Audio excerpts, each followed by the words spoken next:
Boa tarde a todos e a todas. A gente está em mais uma sessão dos nossos debates online da Cátedra Celso Furtado, dessa vez para discutir a pandemia e a crise de saúde no Brasil, os seus efeitos sanitários e políticos.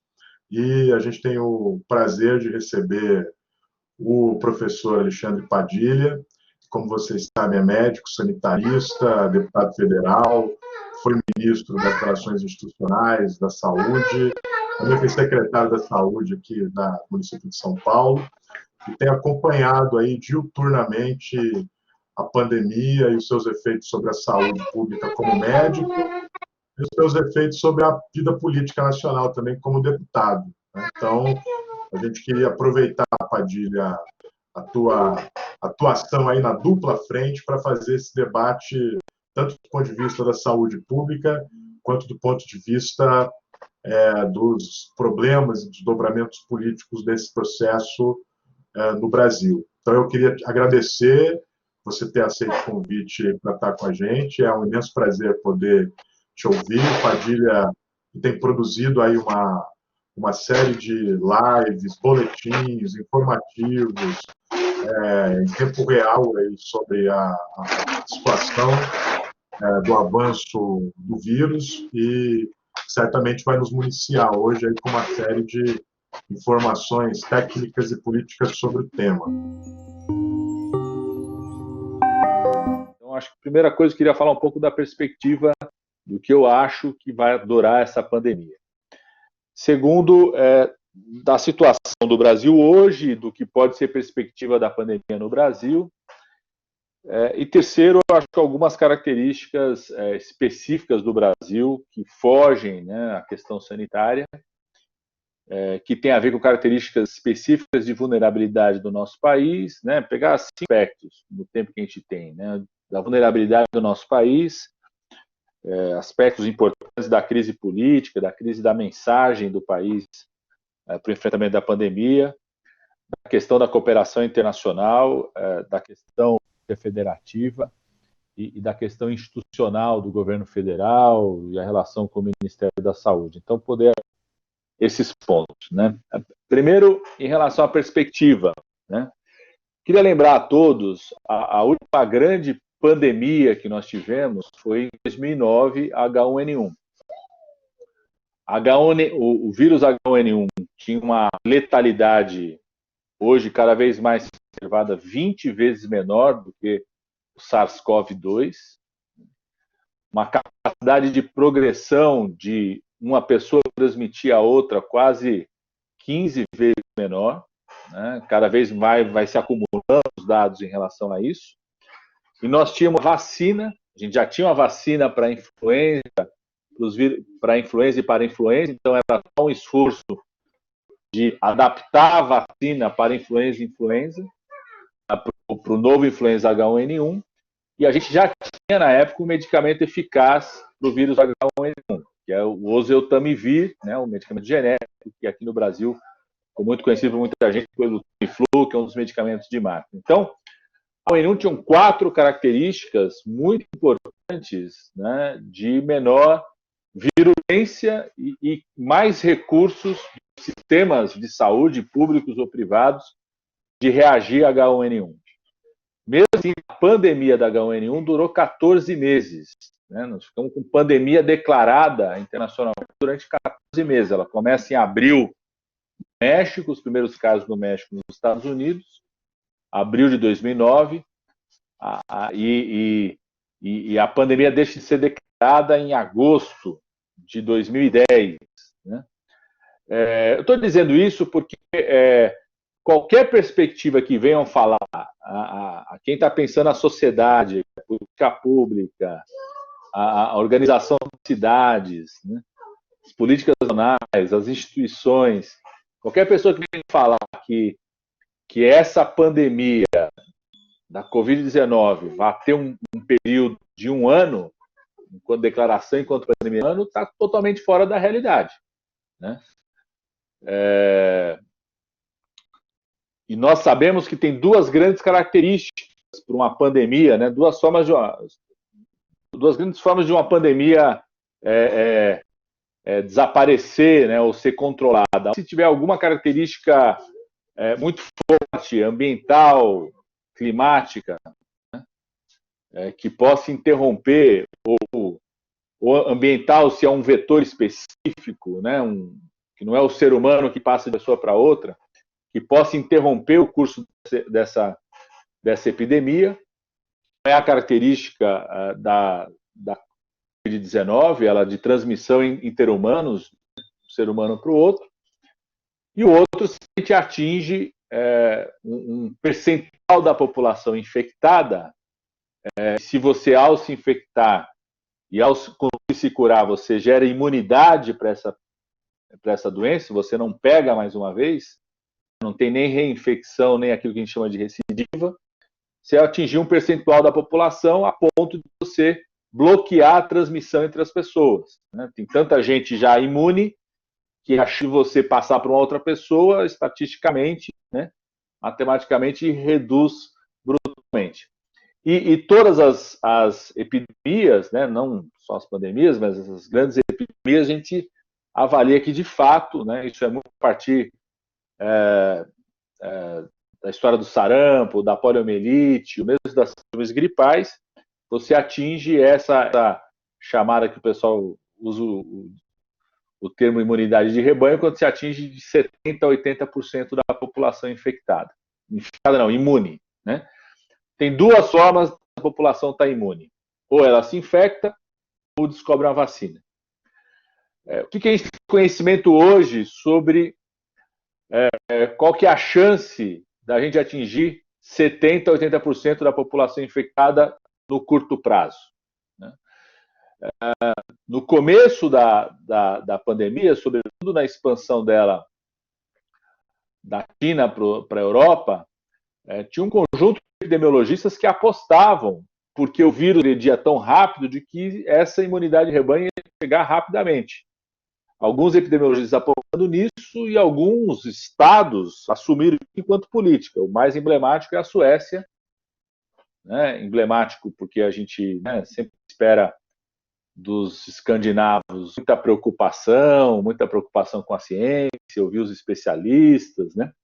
Que assumiu desde o começo uma política muito clara de que a forma de conter a pandemia era deixar chegar a 80%, 70%, 80%. Essa foi a estratégia sueca desde o começo. Né? Essa estratégia é absorvida por um conjunto de outros, não pesquisadores, mas formuladores de políticas, ou que disputam as políticas que os países iam assumir, que tinham outros interesses, que era não ter qualquer política de quarentena, distanciamento físico, manter a atividade econômica com o contato para chegar o mais rápido possível a 70%, 80% dos infectados e, com isso, conter os impactos da economia que essa epidemia poderia ter. Essa teoria ela cai por terra por dois motivos. Um motivo muito ruim, que foi o colapso de alguns sistemas de saúde que adotaram isso como política. Né? O exemplo da Itália é muito forte, o exemplo do Reino Unido, e é quase impensável isso ter acontecido no Reino Unido. Né? O Reino Unido tem hoje, né, o sistema nacional público mais tradicional, que é patrimônio do Reino Unido, né, o Serviço Nacional Público Inglês, que apostou nessa estratégia. Eles não com um discurso tão forte de chegar a 70%, 80%, mas eles acreditavam sim que era possível fazer um certo isolamento vertical, esse termo vem de lá, né, de você proteger os mais vulneráveis, aqueles que já tinha evidências de que eram pessoas que tinham maior risco de chegar à letalidade, de que era possível fazer isso. Né?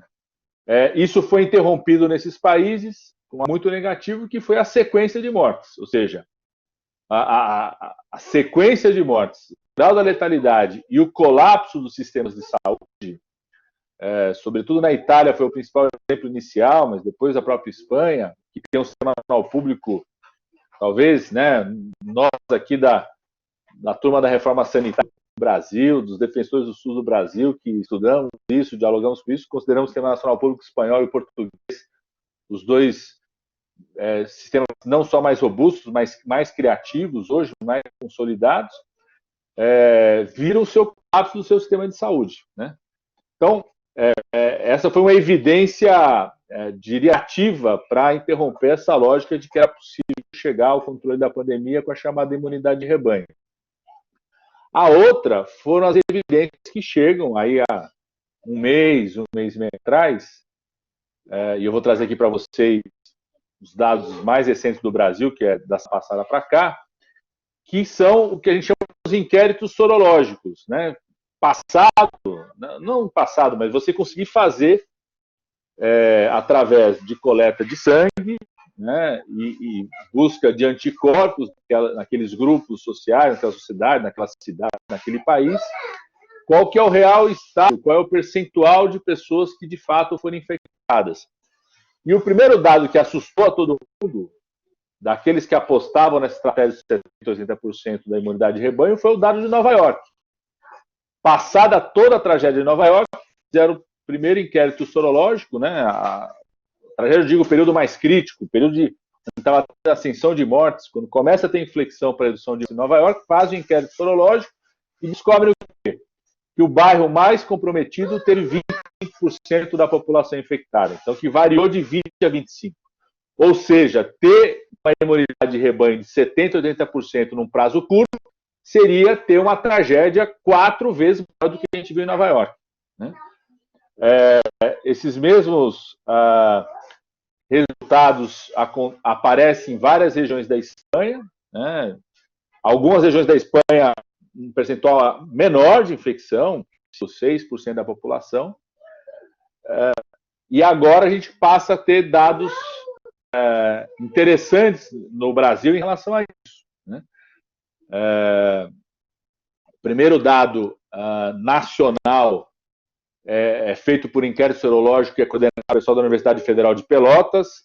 Quem é do campo da saúde, da epidemiologia, conhece o professor César Victor, que é o epidemiologista mais citado do Brasil, e desenvolveu os estudos aí desde os anos 80, 90, ao longo dos anos 2000, sobre crescimento e desenvolvimento nas crianças, impacto de nutrição, depois os estudos sobre impacto da saúde da família nesse público. Então, a Universidade Federal de Pelotas, que coordena um grande inquérito nacional, que começou em maio, vão ter vários cortes transversais ao longo dos meses, que é a mesma coisa que estão sendo feitos em Nova York, na Espanha. O Sistema Nacional Público Inglês está fazendo também no Reino Unido, né? E os dados do Brasil, eles publicaram isso semana passada, eles conseguem amostras de 90 municípios brasileiros, e nesses 90 municípios brasileiros, eles buscam quase 130, mas é possível, a partir da análise que estão fazendo, de 90 municípios brasileiros, ficam mais ou menos 25% dos casos registrados no Brasil, do país inteiro, as capitais, São Paulo, né, investigado, as grandes capitais do Nordeste, do Sul, e encontra o quê? Nesses 90 municípios brasileiros, 1,4% de população infectada, né? Ou seja, chegar a 70%, 80% nesses 90 municípios é uma tragédia 50, 60 vezes maior do que nós estamos vivendo. A cidade de São Paulo, por exemplo, que eles encontram é 3,5%, a mesma coisa que encontram em Recife, em Fortaleza, Rio de Janeiro quase 3%, 2 ponto alguma coisa. Das capitais, as maiores percentuais é Manaus, Belém, Macapá, que são mais de 10% de infectados, algumas cidades do Pará e do Amazonas, mais de 20% da população infectada, tudo. Então, primeiro deixar muito claro, né, essa perspectiva do controle da pandemia com 70%, 80% da população infectada, que a gente ouve esse discurso, inclusive nas autoridades brasileiras, inclusive no Bolsonaro, é uma perspectiva absolutamente genocida, né? O Brasil já vive a maior tragédia humana no número de mortos da pandemia do Covid de hoje, mas seria um genocídio de altíssima proporção num país como o Brasil, e no mundo está vivendo isso também, por isso o mundo com tantas preocupações sobre manutenção do distanciamento físico, tudo, porque a tese da imunidade de rebanho né, é uma tese absolutamente genocida, nos levaria para um desastre e seria impensável a gente viver esse desastre no século XXI. Então, a outra estratégia para chegar a 70%, 80% é ter uma vacina eficaz. Né? Essa semana a gente teve uma reunião até da comissão, né, no Congresso Nacional a gente montou uma comissão de enfrentamento ao coronavírus, que acompanha isso, discute, fiscaliza as ações do governo, põe políticas, aprovou vários projetos de lei e faz debates técnicos, montamos um painel de especialistas, tudo essa. A gente teve uma reunião sobre vacinas, né, que confirmou um diagnóstico feito pela Organização Mundial de Saúde, mais ou menos um mês na reunião de especialistas da Organização Mundial de Saúde, que aponta que os mais otimistas apontam a possibilidade de uma vacina a ser aplicada em larga escala em maio do ano que vem. Isso é na minha opinião, isso é um otimismo relativamente exagerado. Eu diria que o mais provável é o mundo ter uma vacina para ser aplicada em larga escala no final do ano que vem, no final de 2021, ou seja, preparando para o segundo inverno, né? Não esse final desse ano, começo do próximo, mas para o outro inverno do hemisfério norte, e no caso da gente do hemisfério sul, a gente teria para o inverno de 2022. Vamos torcer para que esse seja, né, um realismo exagerado, né? Várias das empresas que estão desenvolvendo a tecnologia de vacina estão anunciando que é possível para novembro, para dezembro, não é avaliada a Organização Mundial de Saúde, estou falando que a gente fez essa reunião essa semana, por dois motivos. A gente sabe que uma parte das empresas anunciam isso porque querem financiamento, querem ter notoriedade, tem capital aberto na Bolsa. Outras são empresas pequenas que fazem isso para ter a associação das grandes, 5, 6 grandes indústrias internacionais de medicamentos que teriam capacidade de gerar uma produção em larga escala, né? Mas eu acho que a gente precisa trabalhar estou falando isso para a gente trabalhar, em primeiro lugar, na perspectiva de que o mundo vai viver uma pandemia com todos os impactos econômicos, sociais, do convívio social, mais extenso do que muita gente está trabalhando. Tem gente pensando que passa esse ano, né? Não é à toa que a Alemanha já cancelou a Oktoberfest desse ano, né? Que acontece aí na última semana de setembro, mês de outubro, que seria o começo do outono do hemisfério norte. Estou falando da Alemanha, que é um dos que está à frente, não só do controle da pandemia, mas da pesquisa. O primeiro laboratório a identificar, junto com os chineses, foi a Alemanha. Né? O que tem, por exemplo, uma das indústrias que estão precisando vacina, a Pfizer, né, junto com laboratórios alemães de uma nova técnica de vacina. Então, essa é a primeira questão, que tem impactos econômicos, sociais, políticos muito fortes, que nós vamos ter uma pandemia que vai durar, declarada mais do que a pandemia da H1N1, pelos seus impactos e pelos seus desafios tecnológicos de conseguir vacina ou tratamento.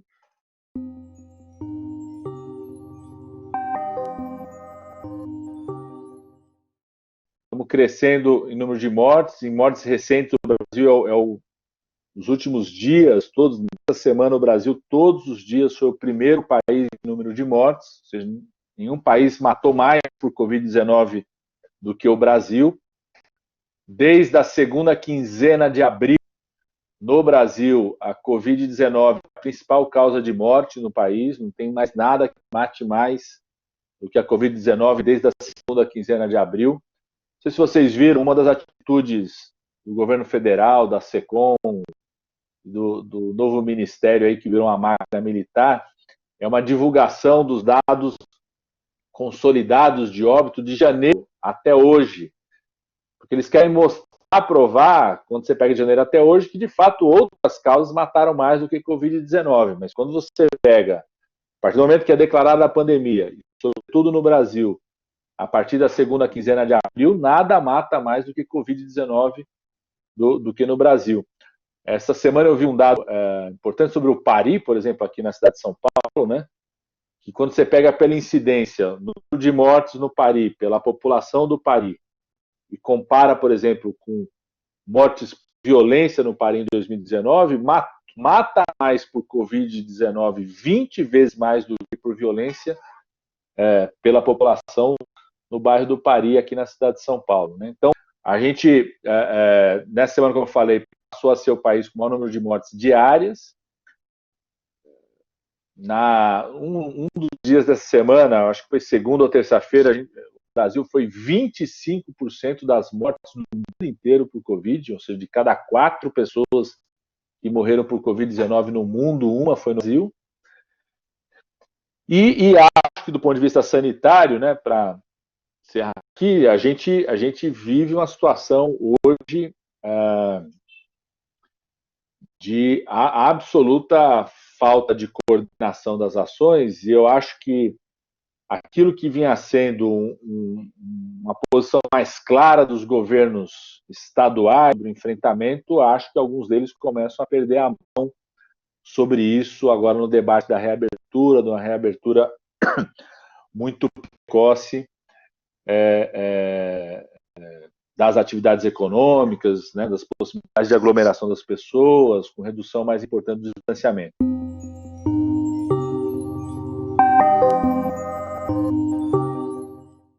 Essa situação sanitária do Brasil tem a ver diretamente aí com 6 aspectos que eu quero tratar, né?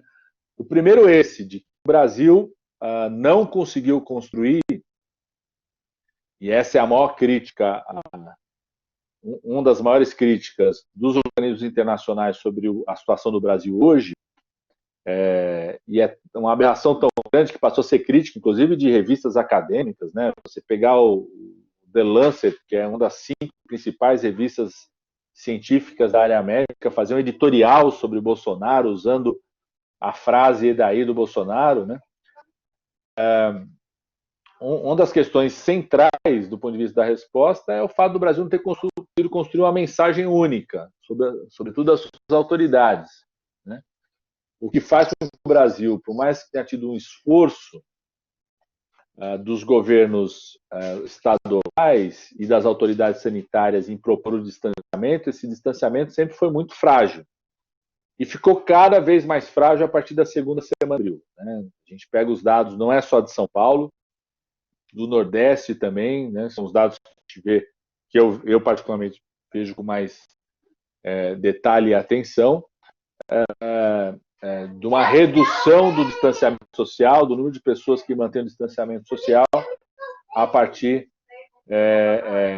da metade do mês de abril. Aqui na cidade de São Paulo, isso significou o que era um crescimento diário de 800 casos por dia, em média, de casos confirmados e casos suspeitos, até o dia 23 de abril aqui na cidade de São Paulo, passou a ser de 3.000 casos entre confirmados e suspeitos a partir da última semana de abril.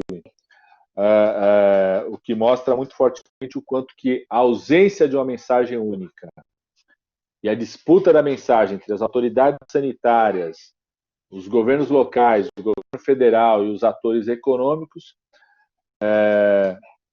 tiveram um impacto muito grande nesse crescimento, no agravamento dessa situação sanitária, e acho que nós estamos numa situação, né, acho que tem vários já falando sobre isso, de um risco real de um agravamento ainda maior. Eu tinha uma expectativa desde o começo de que a gente ia viver o conjunto do inverno sobre essa situação, né, de você ter mais de uma onda de crescimento até o inverno, ao longo de todo o inverno.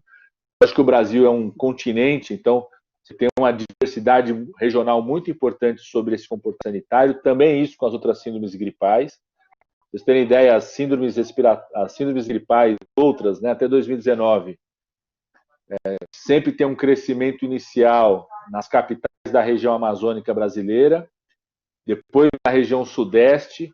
Isso faz com que a região sudeste, pelo tamanho da sua população, puxe o pico das síndromes gripais em geral até a segunda, terceira semana de maio. A região sul é sempre mais para o final, a partir do final de maio, ao longo do mês de junho, e a região nordeste também sempre junho e julho. Esse é o comportamento um pouco histórico das síndromes gripais, sobretudo de 2009 para cá. Então, a gente imaginava um comportamento possível como esse para a Covid-19, não com o comportamento pico do jeito que é a síndrome gripal, um certo achatamento até por conta das ações de distanciamento físico. Agora, essa ação real hoje, né, de que se perdeu completamente a mão, o controle em relação a isso, né? Então, o primeiro aspecto é esse, a falta de uma mensagem única que envolva as autoridades sanitárias, o conjunto do Sistema Único de Saúde, os governos locais, o governo federal e os atores econômicos sobre a condução disso, né? O segundo, a situação de profunda vulnerabilidade. No começo dessa pandemia, nem estava declarada a pandemia ainda, a declaração da pandemia foi na primeira quinzena de março, nem estava a epidemia na China, e a gente discutindo ali como um ator político no Congresso, junto ao Ministério da Saúde, ele dizia que precisava se preparar para o pior inverno de saúde pública na história brasileira. Não tinha clareza ainda em janeiro do qual seria a extensão da propagação do SARS-CoV-2 pelo mundo. E tinha vários países acometidos, mas com casos importados, pouca transmissão comunitária, ela começa a aumentar a partir do mês de fevereiro. Irã, Itália, né, são os mais preocupantes na Europa, depois explode na Europa e nos Estados Unidos.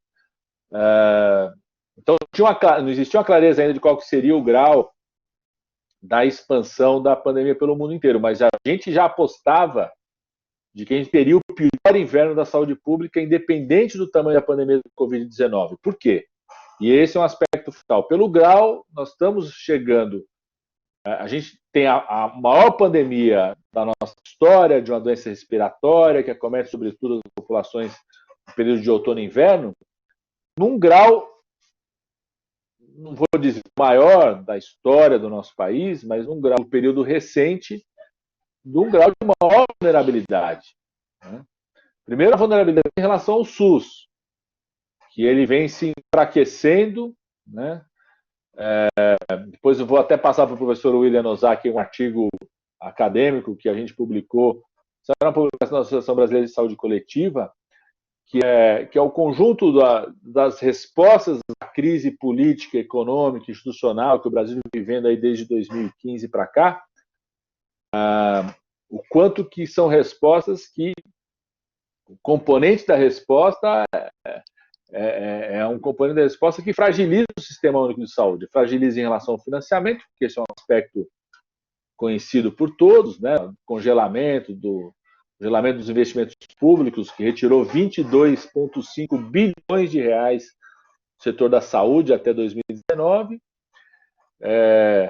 Uma resposta da destruição dos mecanismos de governança regional do SUS. Esse é um aspecto da resposta da crise, a fragilização dos mecanismos de governança regional, dos investimentos regionais. Então, você tem um esgarçamento desse mecanismo de cooperação já antes da pandemia, independente da postura de Bolsonaro, e uma mudança na configuração política, sobretudo dos gestores do Sistema Único de Saúde, com as primeiras eleições de 2016, 2017, tem uma profunda mudança nos gestores municipais, um novo perfil de prefeitos e prefeitas, com um novo perfil de secretários e secretárias. É a maior mudança no perfil de secretário e secretária de saúde desde a criação do SUS. A professora Sônia Fleury acompanha, tem uma série histórica bem interessante, ao longo de 10 anos, qual é o perfil dos secretários e secretárias municipais de saúde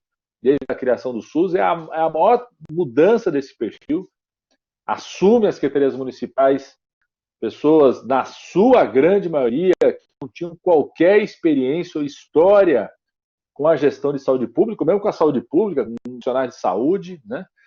Aquilo que a gente vê um pouco aqui na nossa realidade da cidade de São Paulo, o discurso, né, do então prefeito Dória, né, do gestor, do empresário, o secretário de saúde da cidade de São Paulo não é alguém que tem histórico no SUS, né? Não estou falando que isso necessariamente seja uma obrigação ter esse histórico, mas tem uma mudança muito grande desse perfil dos gestores municipais em 2017, e essa mudança se consolida no novo perfil de governadores que são eleitos agora em 2019. Então, a pandemia pega, em primeiro lugar, um componente importante da vulnerabilidade, que é o SUS mais frágil. Se o SUS ter um sistema público de saúde seria um grande ativo para o nosso país, né, e ainda é, né, um dos componentes importantes que está salvando vidas, chega com um SUS muito mais frágil. O relatório da ONU saiu há cerca de 3 semanas aí, sobre a pandemia, que tem um capítulo à parte sobre o Brasil, considerando o Bolsonaro como responsável por mortes no nosso país. Uma parte desse capítulo à parte, né, questiona os impactos não só do teto de gastos, chamado congelamento de 20 anos dos investimentos do Sistema Único de Saúde, mas também a destruição de um conjunto de programas, entre eles o programa Mais Médicos, né?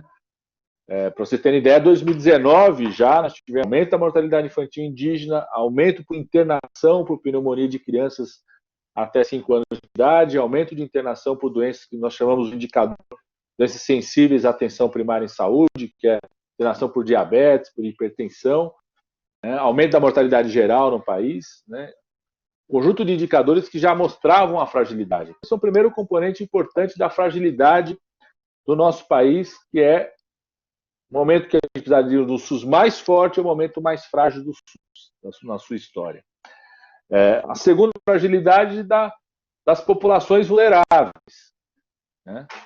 Aí, a gente sabe dos dados, por exemplo, do crescimento da população em situação de rua na cidade de São Paulo, no Brasil, né? Os últimos dados de pesquisa nacional sobre isso. Exatamente no caso do SUS, os pacientes crônicos, né, cardiopata, pessoa que tem doença pulmonar crônica, hipertenso, diabético, por conta da destruição da atenção primária em saúde feita pelo governo Bolsonaro, com a destruição do Mais Médicos, com mudança das regras da atenção primária em saúde, e pelo perfil dos novos gestores municipais, pega essa população numa situação ainda mais vulnerável, com menos acesso a medicamento, menos acesso a cuidado, né? E um aprofundamento da pobreza na população mais idosa. Ou seja, os 3 grandes grupos vulneráveis, né, no nosso país estão numa situação ainda mais frágil para enfrentar essa pandemia. Se a pandemia chega com o SUS mais frágil, chega uma população alvo numa situação mais frágil ainda, né? Uma característica que não havia sido vista no hemisfério norte, que a gente sempre falava que seria um dos grandes testes do que aconteceria no hemisfério sul, que é como seria a progressão dessa doença respiratória na realidade das grandes cidades, das grandes aglomerações urbanas do hemisfério sul, sobretudo da América Latina, em particular no Brasil, que encontra a população em condições que nós sabemos, de saneamento básico, de moradia, né, de transporte coletivo, né, qual que é a mensagem do fique em casa para essa população? Quando às vezes o fique em casa significa a pessoa conviver 5 pessoas no mesmo cubículo com uma pessoa infectada, né? Então esse é um segundo aspecto muito importante da realidade brasileira, do hemisfério sul como um todo, da América Latina e a realidade brasileira, que é a pandemia chegar quando a gente estava com o sistema único de saúde mais frágil e com a nossa população em situação mais vulnerável. E os números já têm mostrado isso, né? 60% risco maior de morte do negro do que de um branco aqui na cidade de São Paulo, concentração das mortes nos bairros de mais baixo IDH, né, uma progressão importante dos óbitos no Brasil inteiro, nas regiões periféricas, né? Ou seja, de que a pandemia vem aprofundar a brutal desigualdade que tem no nosso país, né?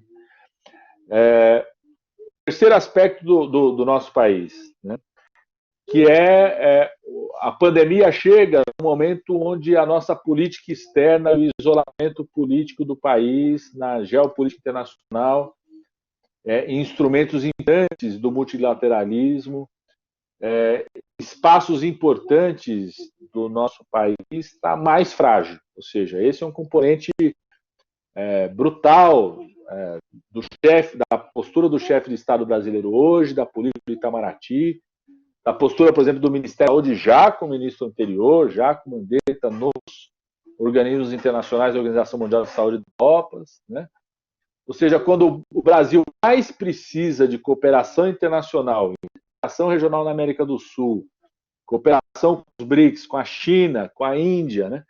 Por ser o local onde começou a epidemia, e grande produtor de medicamentos e de insumos. A Índia, um grande fornecedor de medicamentos e insumos para testes. Quando a gente mais precisa desse grau de articulação, o Brasil está absolutamente fora desse jogo, visto como uma aberração, absolutamente isolado. Essa semana, para vocês saberem, eu posso falar porque é público, a gente provocou uma reunião do representante da ONU e da representante da OMS, que é a OPAS no Brasil, com o presidente da Câmara, com o presidente do Senado, exatamente para discutir isso. Quer dizer, a Assembleia Geral da Organização Mundial de Saúde que aconteceu há 2 semanas, o chefe de Estado do Brasil não participou da Assembleia da OMS,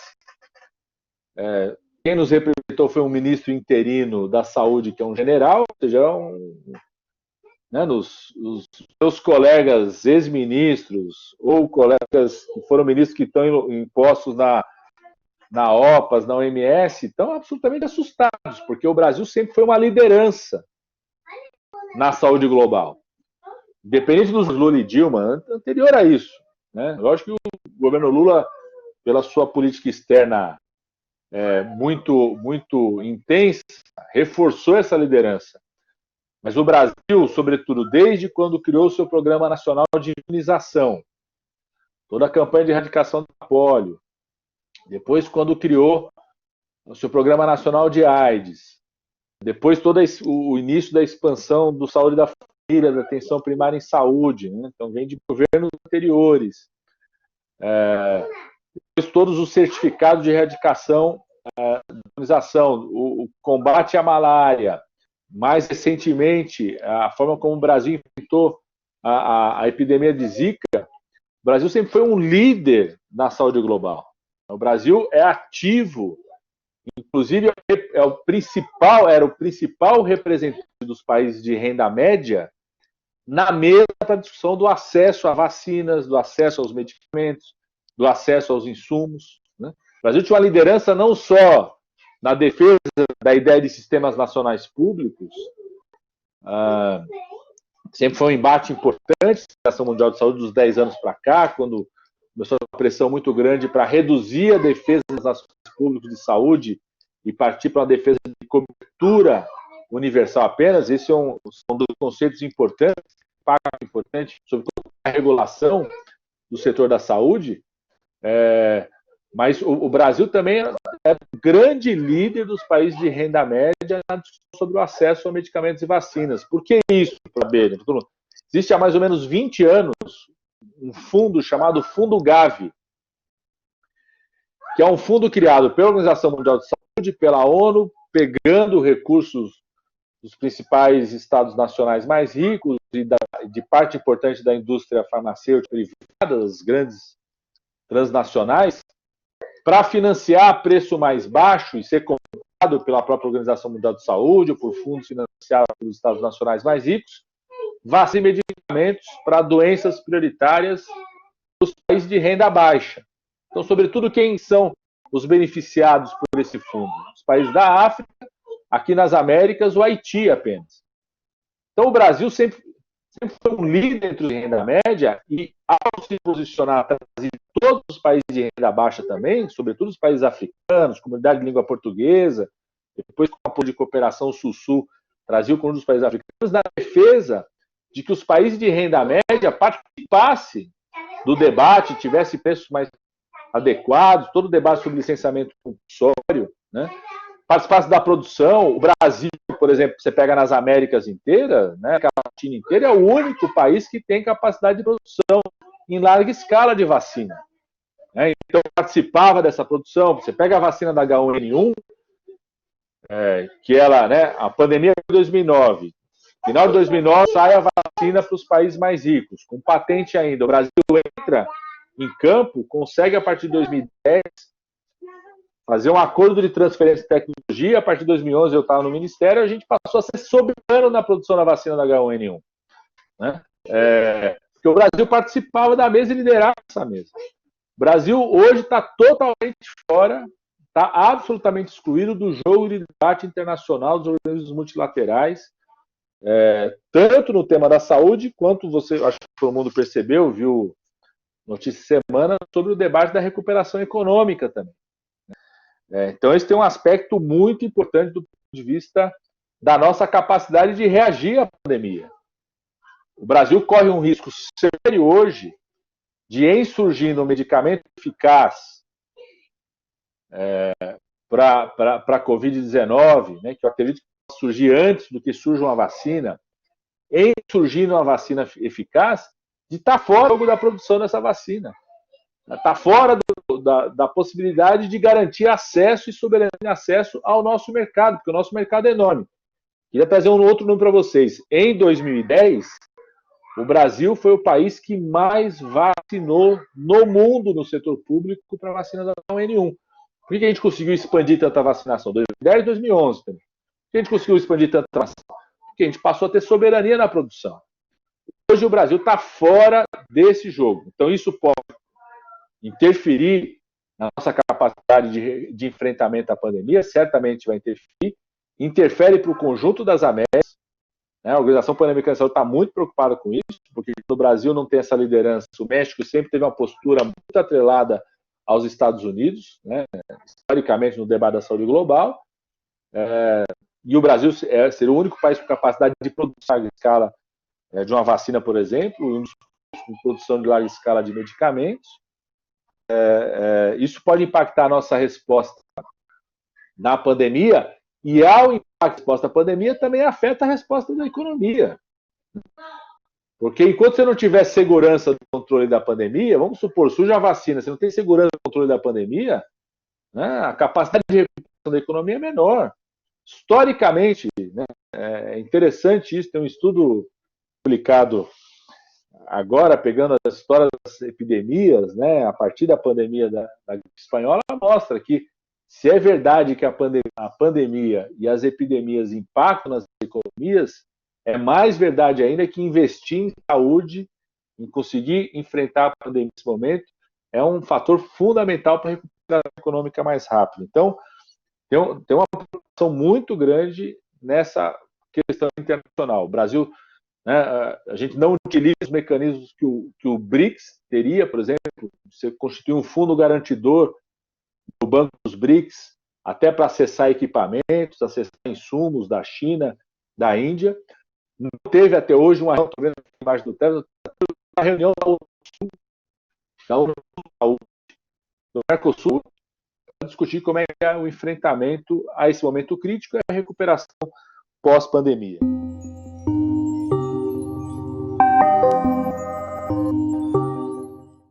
Uma resposta a uma crise sanitária, tendo o SUS como principal ativo para essa resposta, o SUS talvez seja o sistema nacional público brasileiro mais institucionalizado do ponto de vista dos seus mecanismos de operação federativa, tendo um chefe de Estado que opera diariamente a disputa interfederativa, a não coordenação federativa, né? Acirra essa disputa com qualquer mecanismo de cooperação, e essa não cooperação federativa se aprofunda agora no debate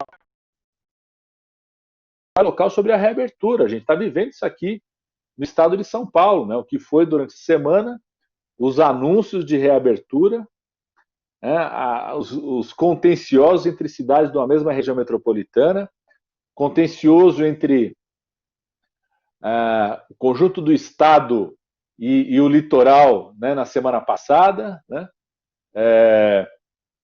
E necessariamente essa resposta num país com a nossa dimensão, com a nossa diversidade, com as nossas simetrias, necessariamente ela exige um grau de coordenação regional, né? As redes de saúde, sobretudo a rede de urgência e emergência, ela é necessariamente uma rede regional. Nenhum município sozinho dá conta de estruturar uma rede de urgência e emergência de forma isolada, nem a cidade de São Paulo, né, que tem uma população do tamanho de Portugal, tem uma estrutura do serviço de saúde, de equipamento de saúde enorme, né, maior do que a grande dos estados brasileiros. Fui secretário de saúde aqui da capital, você não consegue organizar qualquer uma das redes de atenção, sobretudo a rede de urgência e emergência, sem um grau de cooperação com os municípios da rede metropolitana.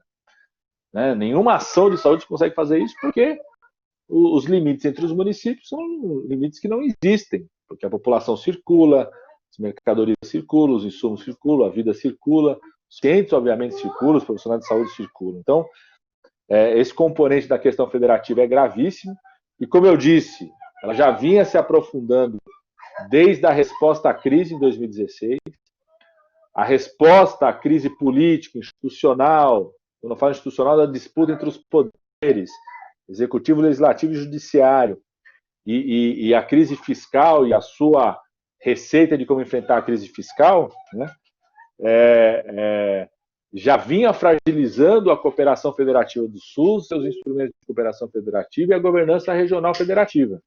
Eu vou deixar esse artigo com vocês, porque a gente mostra ali, inclusive, o conjunto de instrumentos que foram sendo desmontados nesse período. Então, esse é um aspecto fundamental da situação no Brasil. E o último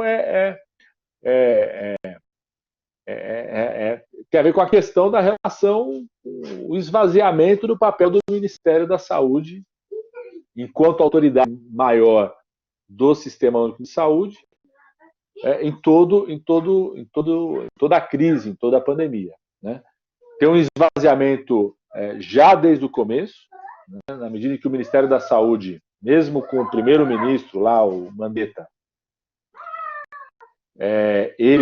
o Ministério, desde o começo, não assumiu o seu papel de coordenador da resposta do SUS, desde o começo, embora a gente defenda posições do Ministério da Saúde naquele momento, sobretudo sobre o debate do distanciamento social, mas não construiu desde o começo critérios, né, de organização desse distanciamento.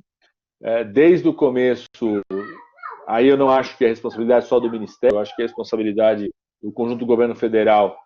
Não se mostrou um ministério que tivesse a altura de ter uma resposta imediata sobre as necessidades de expansão de atenção à saúde, de provimento de médicos, de testagem, de proteção aos trabalhadores da saúde, são os 4 itens fundamentais e básicos aí na resposta mais emergencial à crise. Então, desde o começo, o grau de execução orçamentária do Ministério é baixíssimo. Essa semana chegou a 30% da execução dos recursos disponíveis, mesmo no orçamento de guerra. O grau de intervenção, de mobilização dos atores da saúde, né? A rede de laboratórios que tem que poder ampliar a testagem, a rede das universidades, retomar mais médicos, né? É uma postura sempre muito pouco ativa. Nós tivemos um interregno aí de 30 dias com o segundo ministro, que é de uma paralisia total, e atualmente uma máquina militar que assumiu o Ministério da Saúde, que faz com que o Ministério tenha perdido totalmente a sua capacidade, a sua força, sua equipe técnica, né? E o evento mais nítido disso é o tal da recomendação do uso da cloroquina, que é uma erração em relação à tradição do Ministério da Saúde de transformar, só fazer orientações e investir recursos públicos com essas orientações, né, e tudo aquilo que isso provoca lá na ponta, no dia a dia do médico, da médica, do enfermeiro, que está lá na ponta, a partir de evidências científicas sólidas. Né? Só alguém que não fosse o Ministério da Saúde que executar algo como esse faz hoje, e pensando, né, como eu falei desde o começo, de uma pandemia que dura meses e anos, né, uma fragilidade enorme da capacidade de resposta do país, de não ter um ministério ativo para coordenar essa resposta do Sistema Único de Saúde.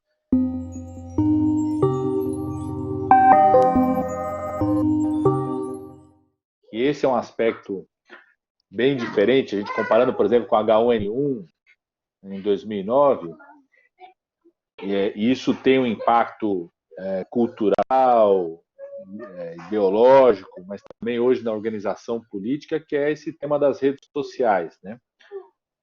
Tem uma diferença muito importante dessa crise sanitária para a pandemia de 2009 da H1N1, que é ser também uma pandemia da informação, da fake news, da circulação da informação, de um lado para o outro, né? Tanto para difundir fake news e ao mesmo tempo para sensibilizar, para difundir conhecimento científico. A gente tem verdadeiros youtubers, né? Pessoas que viraram youtubers da ciência, no sentido de propagar, inclusive, né? Não estou falando com qualquer tipo de demérito, mas transformar conhecimentos, modelos matemáticos, análises do campo da ciência em algo digestivo para todo mundo, compreensão, né? Então, isso tem impactos importantes em como que lida, impacto político, impacto no papel das autoridades sanitárias, no grau de transparência dos dados na condução da pandemia, né? E ao mesmo tempo da difusão das fake news.